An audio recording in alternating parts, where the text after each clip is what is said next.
It's good to be alive. My name is Fateslav, and good morning, good day, and good evening to all, and welcome to a game named Dagon. I am writing this under an appreciable mental strain, since by tonight I shall be no more. Why you will be no more? During the game you will encounter interactive elements. Some of them will allow you to continue your journey, others reveal interesting facts about the original short story, its historical background, and the author. Some of the trivia is hidden. In order to find these secrets, focus your eyes and look for the Elder Sign. Elder Sign? The Elder Sign, you say? Okay, that's a branch. That's not an Elder Sign. That's a branch. That's the Elder. Lovecraft's letters.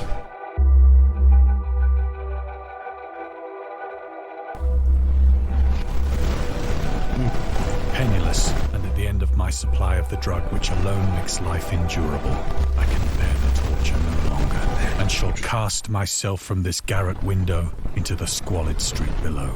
So he will jump from the highest window to the dirtiest street. Do not think from my slavery to morphine that I am a weakling or a degenerate. Do not think. It's a drug. When you have read these hastily scrawled pages, you may guess, though never fully realize, why it is that I must have forgetfulness or death. Why does he want to die? But I guess when we read the pages we'll know. Elder Sign. Oh, Elder. Oh, here, one Elder Sign. Morphine. Morphine entered into use in the 19th century and was routinely administered to treat severe pain during the American Civil War and World War I. It was also sold without restrictions until 1914. Morphine became more popular after the invention of the hypodermic syringe around 1845. Friedrich Sertner, who first isolated the substance, originally named it morphine, after Morpheus, the Greek god associated with dreams. Ooh, Morpheus. From the Matrix? That's why Morpheus, dreams, Matrix.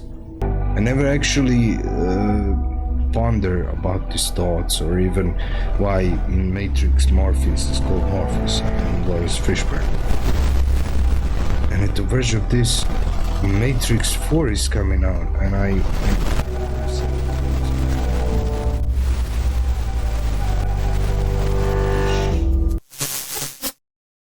had a little bit of problem with my microphone. Hope that my microphone is going to behave, because I'm gonna punch him. If he doesn't behave, you better behave. You know what? I'm playing this awesome game. I want to enjoy it. Please behave.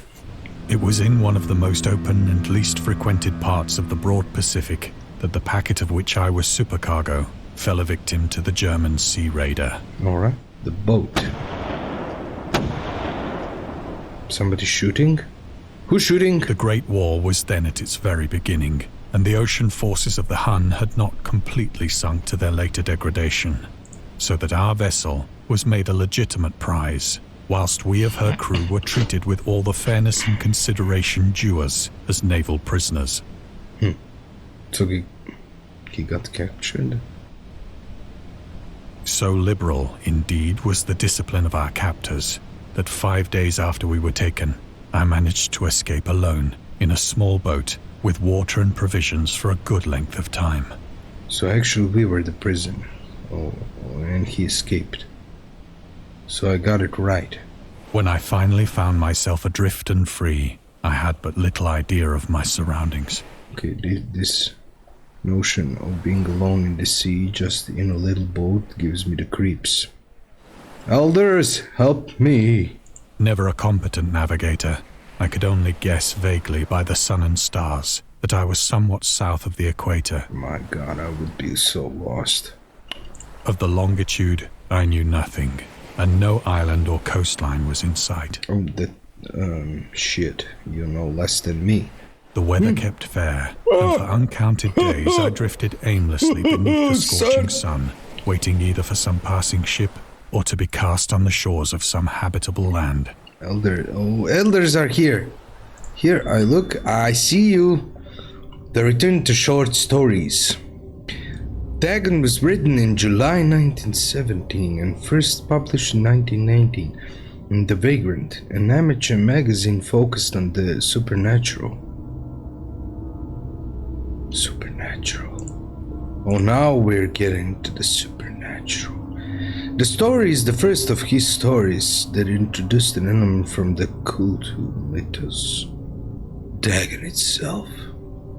A pagan cult worshipping Dagon ladder appears in the shadow over Innsmouth, one of Lovecraft's most popular works. 1917 is also the year when he wrote The Tomb, a story about Jervis Dudley, a daydreamer who discovers a mysterious mausoleum in the woods by his house and becomes obsessed with it. These two works marked Lovecraft's return to short story writing after he burned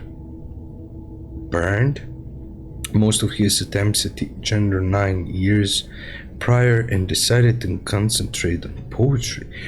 Why would he burn? Why would he burn short stories? Why would you do that? Maybe the stories were awesome and he burned it. Lovecraft, what are you doing? And constantly, Lovecraft stated that it was his friend William Paul Cook, a literary publisher and critic, who convinced him to start writing weird fiction again.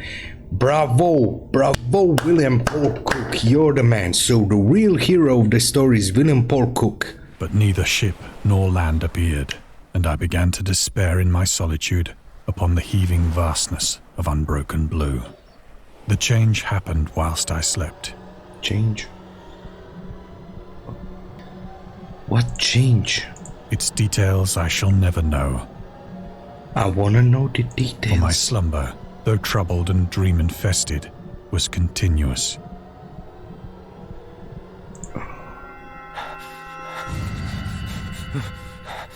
What the...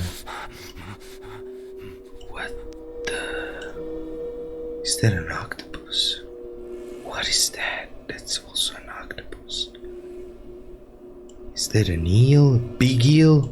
When at last I awoke, it was to discover myself half sucked into a slimy expanse of hellish black mire, which extended about me in monotonous undulations as far as I could see. Gelatinous.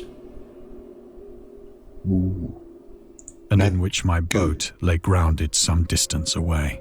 Where do you see the boat, man? Where's the boat? I don't see the... Oh, there's the boat, Mike. Did you see the boat?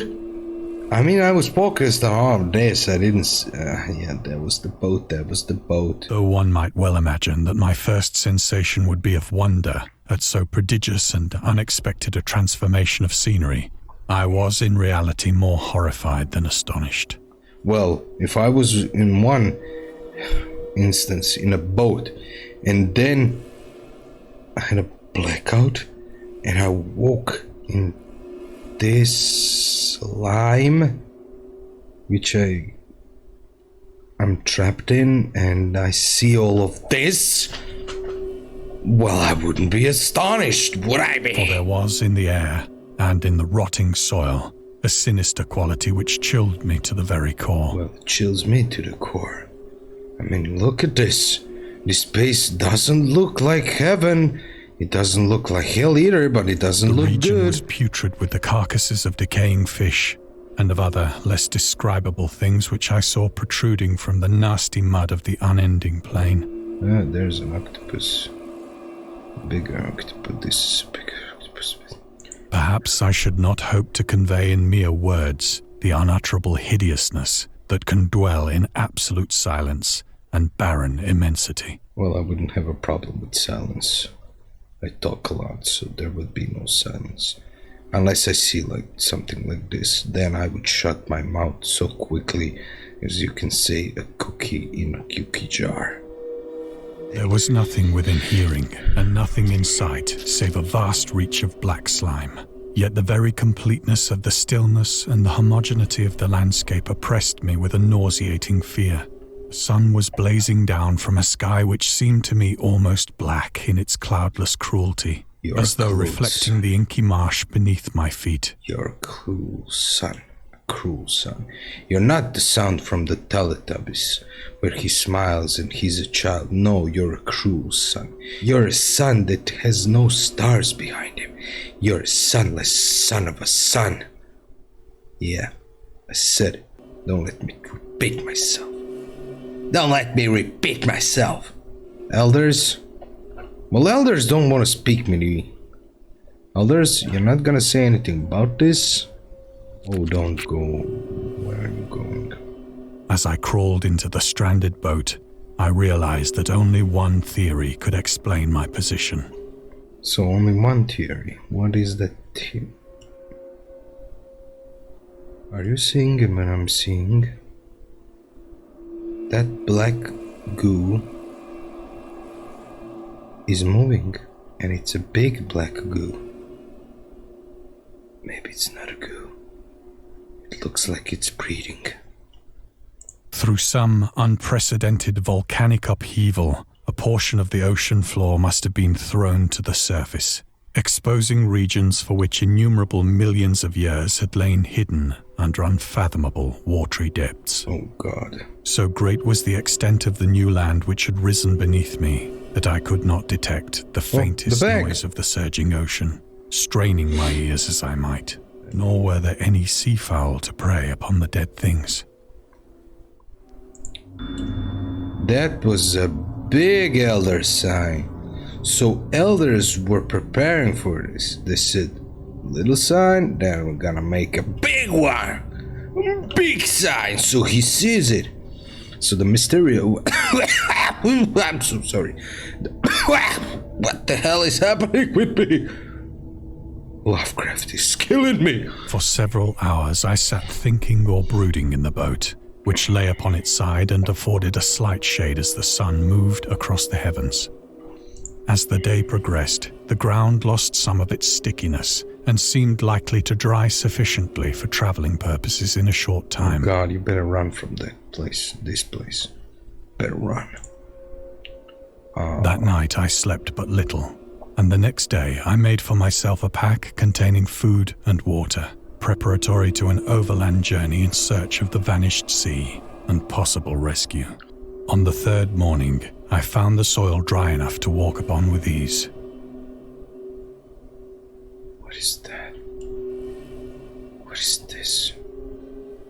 What is this?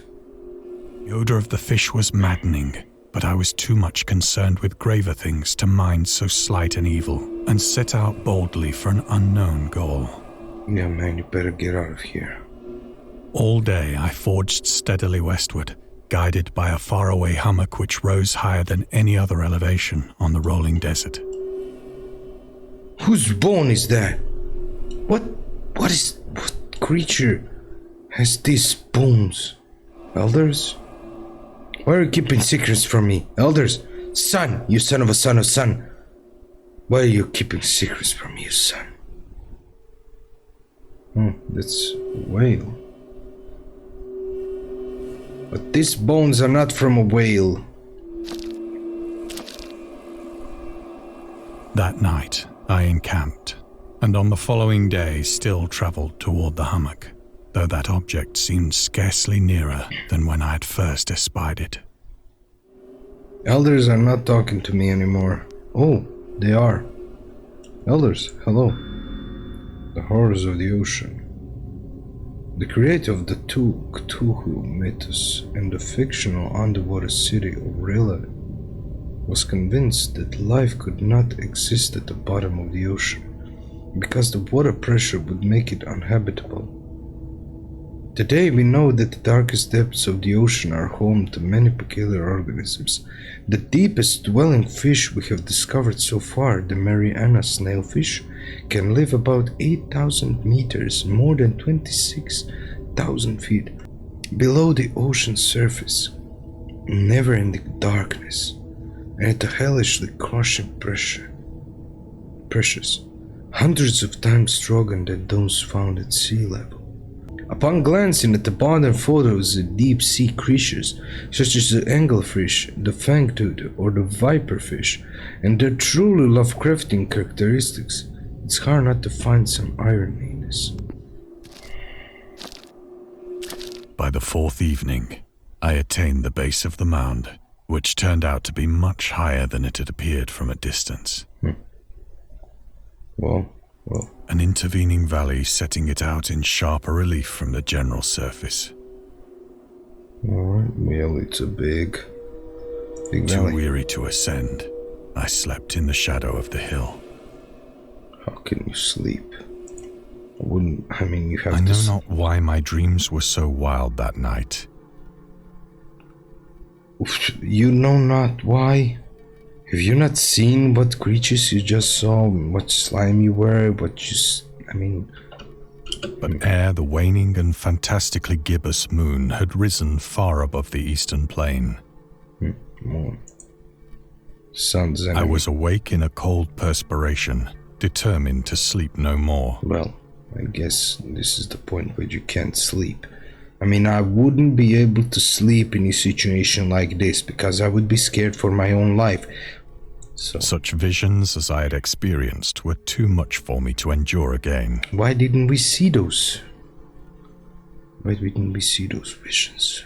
And in the glow of the moon I saw how unwise I had been to travel by day. I don't know, man. I know it's smart to travel by night also. I don't know if it's safe to travel here. But traveling by night never proved good. Without the glare of the parching sun, my journey would have cost me less energy. I like this guy. He also doesn't like the sun, the son of sun. The moon is on our side. The moon is the good guy. I now felt quite able to perform the ascent which had deterred me at sunset. Picking up my pack, I started for the crest of the eminence. I have said that the unbroken monotony of the rolling plain was a source of vague horror to me. But I think my horror was greater when I gained the summit of the mound and looked down the other side into an immeasurable pit or canyon,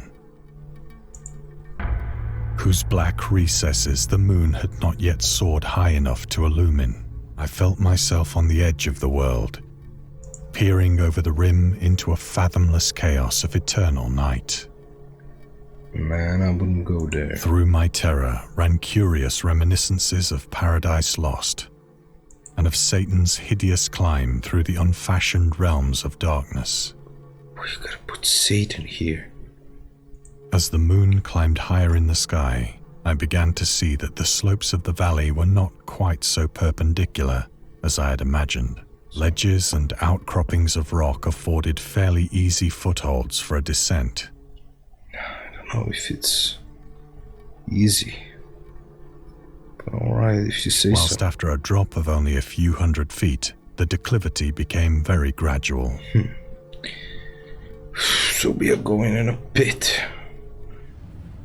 Urged on by an impulse which I cannot definitely analyze, I scrambled with difficulty down the rocks and stood on the gentler slope beneath. What the hell is that? Is that a monolith? Why is there a monolith here? Gazing into the Stygian deeps, where no light had yet penetrated. Why would you go there, man? Why would you go there? I wouldn't go there. Who would go there? Why? Why do you think this is a good place to be? You're gonna die, man, if you go here. Just go back. All at once, my attention was captured by a vast and singular object on the opposite slope. Look, it's a monolith. Which rose steeply, about 100 yards ahead of me. My god, it's from 101... No, it's from... Space Odyssey. Monolith. An object that gleamed whitely in the newly bestowed rays of the ascending moon. Yeah. Why would you go there, man? Willingly? That it was merely a gigantic piece of stone, I soon assured myself. Monolith! but I was conscious of a distinct impression that its contour and position were not altogether the work of nature. I don't think they are. Maybe they're work of an alien. A closer scrutiny filled me with sensations I cannot express. Why do you go closer and closer? You should be going backwards. Stupid. For despite its enormous magnitude, and its position in an abyss which had yawned at the bottom of the sea since the world was young, I perceived beyond a doubt that the strange object was a well-shaped monolith. Told you! I told you it was a monolith. Now go the hell out of here. You know what happens when you stumble upon this. Nothing good happens. Nothing. Just go away. Don't go near it. Maybe it's an alien. Maybe it's a predator. Maybe it's Freddy Jason. Freddy Jason?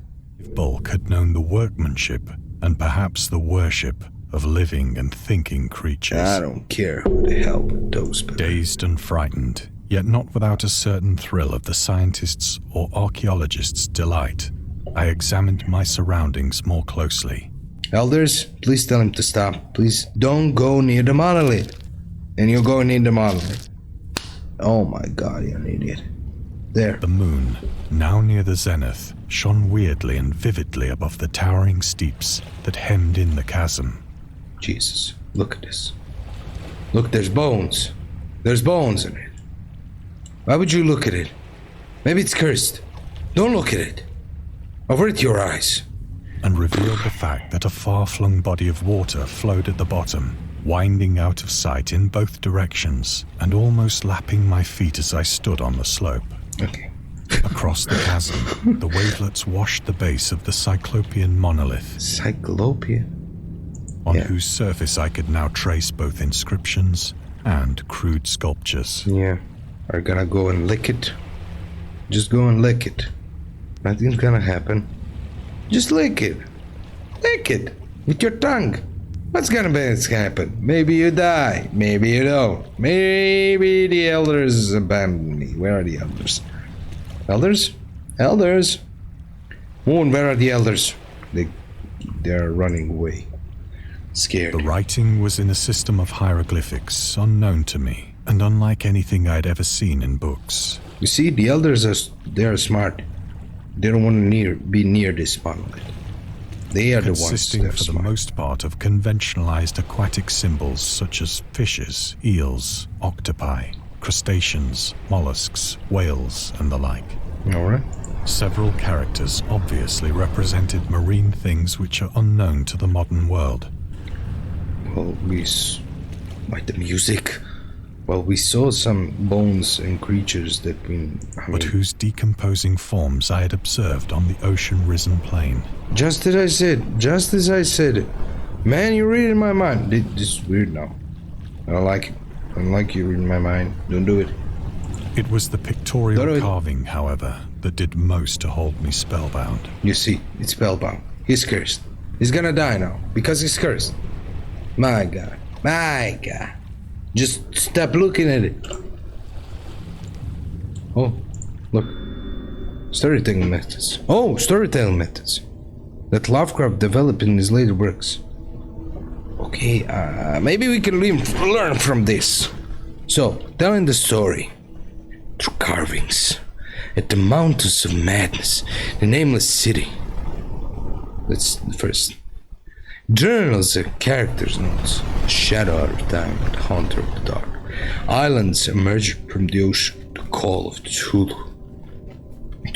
I can't say Cthulhu without not spitting everywhere. Cthulhu.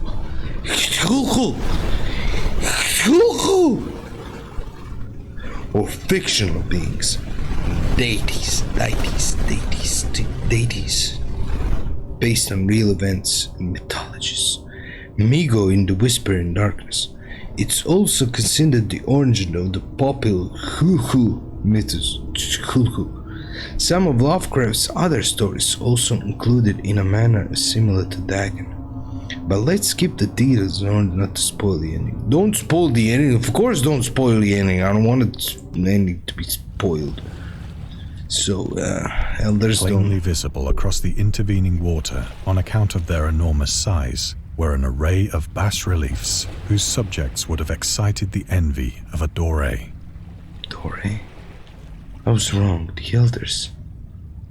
They are the ones who are behind this. They are the ones who orchestrated the whole thing!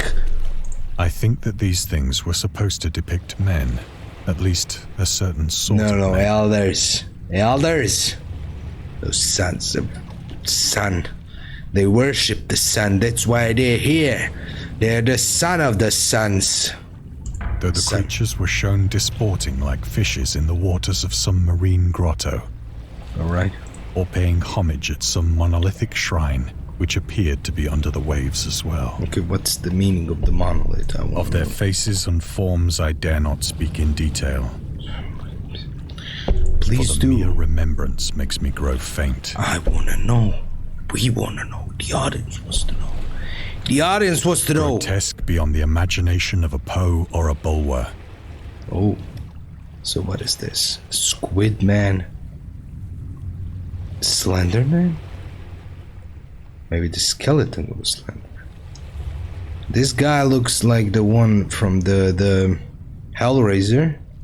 This guy just looks like a damn alien. They were damnably human in general outline, despite webbed hands and feet, shockingly wide and flabby lips. Flappy. Like birds. Maybe the descendants of birds. Glassy, bulging eyes, and other features less pleasant to recall. Oh. Curiously enough, they seem to have been chiseled badly out of proportion with their scenic background. Or probably some kind of weird artist made this. Maybe people didn't look like this. Maybe they did. Who knows? For one of the creatures was shown in the act of killing a whale, represented as but little larger than himself. Ooh, shit. I remarked, as I say, their grotesqueness and strange size. Well, that's not a good size. But in a moment decided that they were merely the imaginary gods of some primitive fishing or seafaring tribe. Yeah, probably the imagination, maybe. Some tribe whose last descendant had perished eras before the first ancestor of the Piltdown or Neanderthal man was born. Let's go. Awestruck at this unexpected glimpse into a past beyond the conception of the most daring anthropologist, I stood musing whilst the moon cast queer reflections on the silent channel before me. Yeah, it's a beautiful moon. You're doing a great job.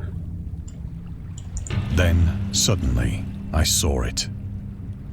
I saw it. Oh god. Oh shit. Oh no. Oh, With shit. only a slight churning to mark its rise to the surface, the thing slid into view above the dark waters. Oh shit. Oh no. Oh shit. Oh man. Oh, what? What are we seeing?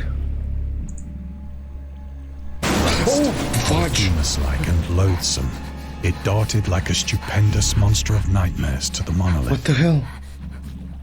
What is that? Jeez, that scared me. Why did it scare me? I wasn't expecting a creature. I was expecting a Cthulhu to come, not this ugly creature. Jesus, my God. Ooh. Ooh. Oh, okay. About which it flung its gigantic scaly arms, the while it bowed its hideous head and gave vent to certain measured sounds. That's why I told you not to go to the monolith. This is why. What's happening? I think I went mad then. Then? Not before? Not after? But then? Well, I would go mad. Of my frantic ascent of the slope and cliff, and of my delirious journey back to the stranded boat, I remember little. You remember little? Was that Dagon? How did you escape that creature? I'm glad you did, but how? Doesn't matter. Let's go. Just go away. Told you to run away. I believe I sang a great deal and laughed oddly when I was unable to sing. What would you sing? Moon, save me.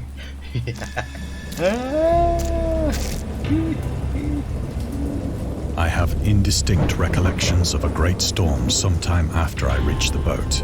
Oh God. A storm. After all of that, a storm. My God. Whew. At any rate, I know that I heard pearls of thunder and other tones which nature utters only in her wildest moods. When I came out of the shadows, I was in a San Francisco hospital.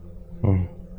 Brought thither by the captain of the American ship which had picked up my boat in mid-ocean. So was he nuts? What he saw was real? In my delirium, I had said much, but found that my words had been given scant attention. Any land upheaval in the Pacific, my rescuers knew nothing, nor did I deem it necessary to insist upon a thing which I knew they could not believe. Once I sought out a celebrated ethnologist. All right. And amused him with peculiar questions regarding the ancient Philistine legend of Dagon, the fish god. Oh, Dagon is the fish god. Oh. Dagon, or Dagon. Dagon was the main deity of the Philistines, worshipped through the Middle East as the ancient god of fertility and crops. In Hebrew, the word Dagon was a common noun for grain. The rulers of Akkad, Mesopotamia, chose him as the patron saint of their war conquests. He also appeared as the judge of the dead in an Assyrian poem and an underworld prison warder in one of the Babylonian texts. He is often mistakenly taken for a fish god due to the wrong interpretation of his name, as in Hebrew the word dag means fish. In H.P. Lovecraft's works, Dagon is an underwater deity ruling over the deep ones, a humanoid race with fish traits that resides in the oceans. He is worshipped by a secret cult called the Esoteric Order of Dagon. Interesting. But soon perceiving that he was hopelessly conventional, I did not press my inquiries. All right. Oh. It is at night, especially when the moon is gibbous and waning, that I see the thing. Oh, that's why we were in this room, because he has the hallucinations of the thing. I tried morphine. Oh shit. But the drug has given only transient surcease, and has drawn me into its clutches as a hopeless slave. So now I am to end it all, having written a full account for the information or the contemptuous amusement of my fellow men. Often I ask myself if it could not all have been a pure phantasm, a mere freak of fever as I lay sun-stricken and raving in the open boat after my escape from the German man of war.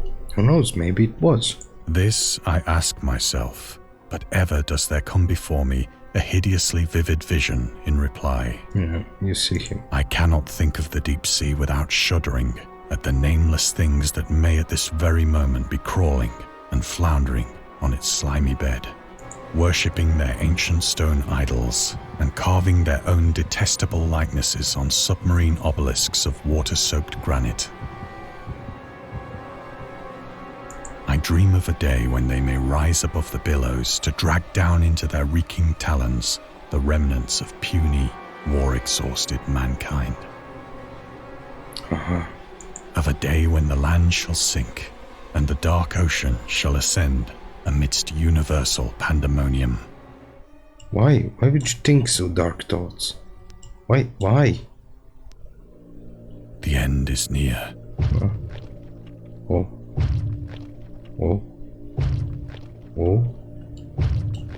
Why is the end near?